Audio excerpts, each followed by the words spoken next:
You're watching In Search of the Self, and we are still talking about Siddhartha Buddha. We have the very beautiful Shakuntala Howaldar with us to share some of her thoughts. Shakuntala, welcome. So we'll continue with our discussions on Siddhartha Buddha. I'll take you a little bit back. When Siddhartha went out on a walk, he told his charioteer, please take me to this place. And he saw an old man, an aging man, and he also saw a dying man. And he had many questions pertaining to that. And I think these were life-changing experiences. He must have asked, why is the person aging? Or why is the person dying? Because he has always seen a picture-perfect life. 100%. How did that affect him? Again, as I say, it was a period of intense growth for Siddhartha. Here is a young prince. He has learned archery. He knew how to wield the sword. He was an excellent horseman. He was capable of winning a wrestling match. But he was he was being trained in the arts and the dances and the music of the palace. But that's not what he wanted. But this was how the prince of Kapilavastu would be trained. So he was following the normal track. Like if you are born to a middle-class family, you will have a system of going to school, going to college, etc. And your mother will say, I want you to be A or B or C. Of course. So this is the conditioning through which Siddhartha, the prince, had to go. Of course. And as I told you, he was a Hindu prince. He was not a Buddhist. No. So as he grew up, he was shocked with the aging man. Why? He saw an aging man, he saw a dying man, he also saw a man with a disease. And a disease is, how do you define a disease? How did he define a disease back then? Well, basically when he saw a diseased man, a sick man, he was again traumatized because he was conditioned to believe that we are picture perfect. And then suddenly he sees this old man walking around as if life had no meaning. How do you define a disease? I would say when ease leaves the body, then you have dis-ease. In other words, when you're not comfortable with the body, when there's no joy in the body, when there's no joy in eating or drinking or walking or sharing, then there is a type of disease that is setting in. You can have disease of the mind and you can have disease of the body. And here he saw this shattered person and he asked, oh my God, can I get disease? And his charioteer said, yes, all of us can be sick. He will also age, he will also probably die one day. And as you said, Roshan, this question of aging, as somebody told me the other day, how do we prepare for aging? Because he was probably in his early 30s. Yes. And he also thought about, this is going to happen to me. I might as well prepare for aging. Yes, basically, he did not go that direction. No. You and me will go through that direction because we are not searching for the ultimate truth like Buddha. We are happy with aging by being comfortable, by buying some insurance policies. Trying to age gracefully like you.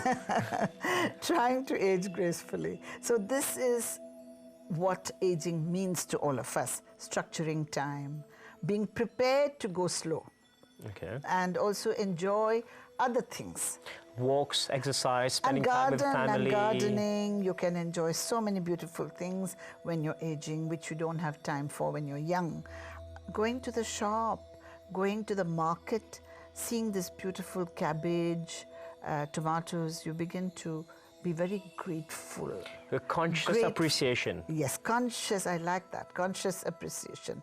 Meaning you're grateful to God that there's so much. And you look at the world around you. It's not a rat race. No. You stop being a rat. You stop being a rat. You start being a human and being grateful to God who has brought you here, because it's not only your mother and father who brought you here. You have had the opportunity, the destiny of being a human being. And in philosophy, they tell you, once you have the destiny of being a human being, you can reach the light. And Siddhartha Buddha knew that? Siddhartha must have grown up with that idea, that there is a higher life, but how to reach there? That was his question.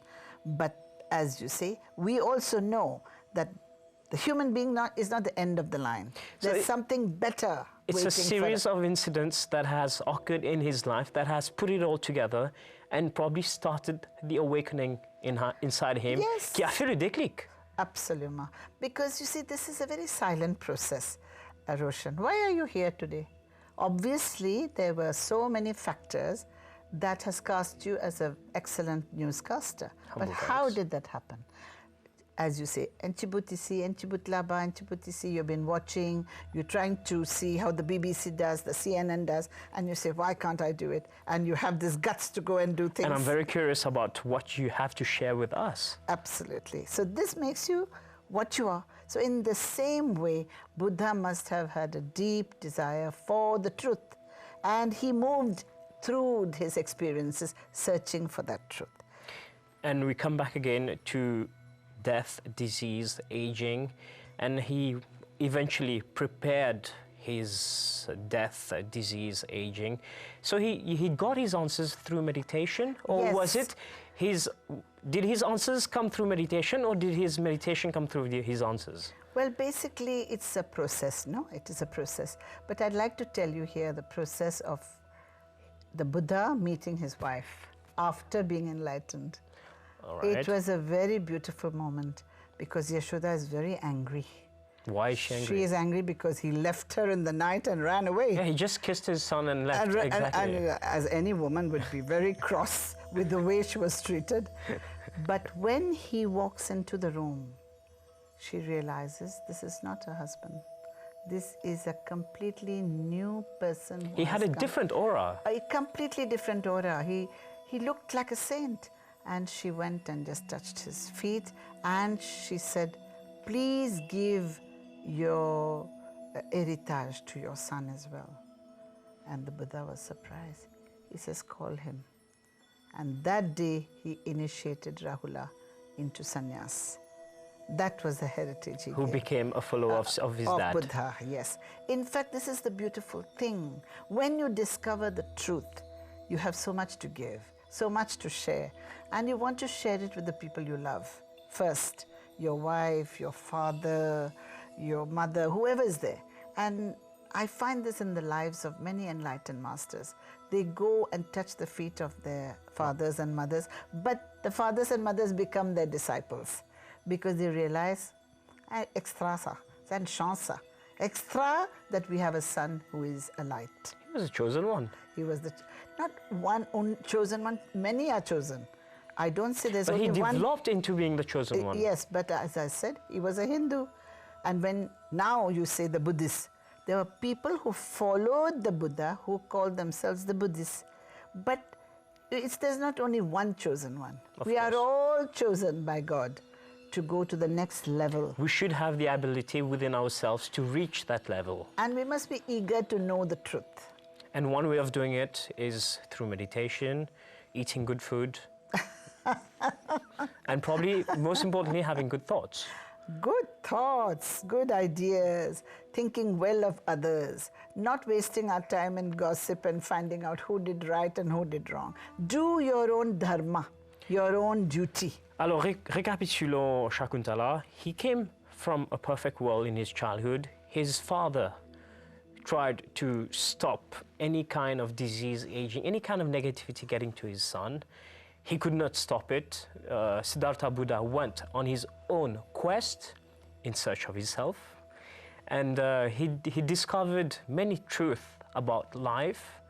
And of course, he ended up having many followers because he had reached such a level of enlightenment. How do we put this in our lives of 2014? This is a question that sets other questions. First of all, Roshan, we must know we are not the body only. We are not only the mind, we are the spirit. My question is, in what way do we nourish the spirit? How do we nourrir sa aspe bonjela danu mem? good thoughts. Yes, but good Smiles, thoughts, but happiness. also just nature. You know, people like Coleridge, Wordsworth, all these people were always with nature, with the La Rivière, Montaigne. In touch with In touch nature, with them. nature, because Yes. we are part of nature. We are creatures of nature. We eat the things that come from nature, the apples, the pears, the okra. Give ourselves the chance pour créer connect. cette symbiose, to connect with... I like this word, symbiosis, but that's it. How do you connect back to Mother Nature? This is a beautiful... But then the fact that you're trying to connect, and of course it comes with the training of how you connect to things and nature around us, how does it change how does it change our way of seeing things? First of all, if you want to nourish the spirit... Do you become more sensitive? Very sensitive. Now, take music. Now, you have to be sensitive to enjoy music. You can't suddenly begin to enjoy a ghazal or any of these bhajans overnight. You begin to tune in and you say, no, it's beautiful. Where is this coming from? Where is the sound? But it's not only the music, it's the music, it's the lyrics, it's the music, it's the voice, it's the whole package that you put together.